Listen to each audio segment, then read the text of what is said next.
Rail লাইনের উপর দিয়ে উড়ালপুল দেওয়ার দাবিতে এবার সক্রিয় হচ্ছে রতনপুর রোড পূর্ত সড়ক বাঁচাও কমিটি। কমিটির উদ্যোগে জেলা জুড়ে শুরু হয়েছে বিভিন্ন আঞ্চলিক কমিটি গঠনের কাজ। রবিবার হাইলাকান্দি রাঙ্গাউটি স্থিত পুরকায়স্থ বাড়ি এলাকায় রতনপুর রোড পূর্ত সড়ক বাঁচাও কমিটির এক বিশেষ সভা অনুষ্ঠিত হয়েছে। স্থানীয় সুভাষ চন্দ্রের পৌরোহিত্যে আয়োজিত এদিনের সভায় রতনপুর রোডের পূর্ত সড়ক নিয়ে সাধারণ জনগণের মাঝে বিশেষ সচেতনতা বাড়ানোর সিদ্ধান্ত নেওয়া হয়েছে। উল্লেখ্য, হাইলাকান্দি শহরের সিরাজপট্টি এলাকায় কিছুদিন পরপর রেল লাইনের উপর দাঁড়িয়ে থাকে রেল। সেখানে রয়েছে সাপ্তাহিক বাজার সহ বেশ কয়েকটি সরকারি ও বেসরকারি শিক্ষা প্রতিষ্ঠান। শহরের সবথেকে ব্যস্ততম এলাকা বলে পরিচিত রতনপুর রোডের সিরাজপট্টি এলাকা সাধারণ পথচারীদের জন্য ইউটার্ন থাকলেও বহু সময় অপচয় হয়। রেল লাইনের উপর রেল দাঁড়িয়ে থাকায় পূর্বাঞ্চল এলাকা শহরের সঙ্গে প্রায় যোগাযোগ বিচ্ছিন্ন হয়ে পড়েছে।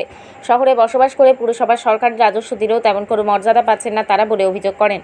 রতনপুর রোড এটি একটি গুরুত্বপূর্ণ রোড, কারণ ওই রোড দিয়ে শিলচরের Assam university, IIT, medical college ইত্যাদি যাওয়ার সবথেকে সহজ রাস্তা। বর্তমানে সেখানে একটি রেল দাঁড়িয়ে থাকার জন্য রেলের নিচ দিয়ে অত্যন্ত ঝুঁকিপূর্ণভাবে যাতায়াত করছেন ছাত্রছাত্রী সহ সাধারণ পথচারীরা। রেল লাইনে ব্যারিকেড দেওয়ার পূর্বে সেখানে রেল লাইনের উপর একটি ওভারব্রিজ বা অন্য কোনো বিকল্প ব্যবস্থা করে দেওয়ার জোরালো দাবি জানিয়েছিল স্থানীয়রা, কিন্তু আজ পর্যন্ত এই ব্যাপারে হস্তক্ষেপ করেনি রেল কর্তৃপক্ষ বা সরকার ও স্থানীয় প্রশাসন বলে অভিযোগ। এদিনের সভার শুরুতে উদ্দেশ্য ব্যাখ্যা করেন রতনপুর রোড পূর্ত সড়ক বাঁচাও কমিটির সম্পাদক মেহবুব আলম চৌধুরী। বলেন, রেলের উপর নিচ দিয়ে অত্যন্ত ঝুঁকিভাবে রেল চলাচল করছে।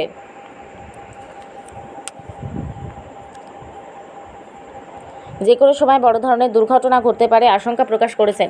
তাই জেলার পূর্বাঞ্চলের সঙ্গে জেলা সদরের যোগাযোগ রক্ষা করতে খুব শীঘ্রই রেল লাইনের উপর দিয়ে একটি ওভারব্রিজ নির্মাণ করা বা অন্য কোনো বিকল্প ব্যবস্থা নেওয়ার জোরালো দাবি জানিয়েছেন তারা এ ব্যাপারে জনগণের মাঝে সচেতনতা বৃদ্ধি করতে আয়োজক কমিটির তৎপরতা বলে জানান তিনি। জেলার পূর্বাঞ্চলের বিভিন্ন প্রান্তে উক্ত কমিটির আঞ্চলিক কমিটি গঠন করার কাজ খুব শীঘ্রই শুরু হবে বলে জানান মেহবুব আলম চৌধুরী। এছাড়াও এদিনের সভায় অন্যান্যদের মধ্যে বক্তব্য রাখেন রতনপুর রোড পূর্ত সড়ক বাঁচাও কমিটির কার্যকরী সভাপতি আইনজীবী সিকান্দার সারোয়ার সাম্মি চৌধুরী, বাহাদুরপুর জিবির প্রাক্তন এপি সদস্য শামসুল হক সহ অন্যান্যরা।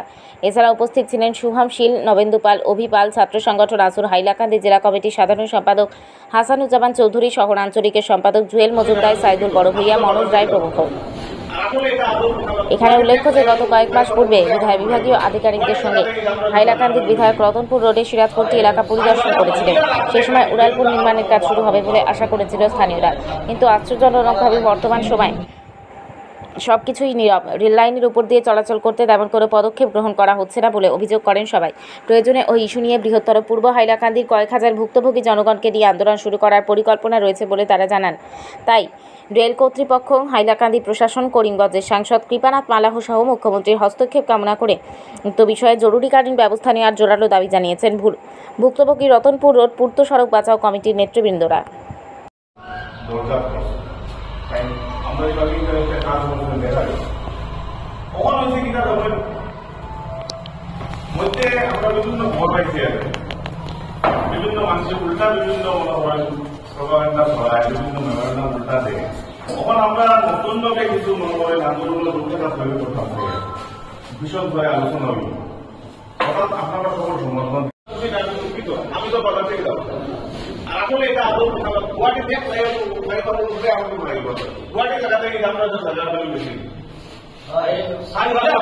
আসলে আরো কমবো।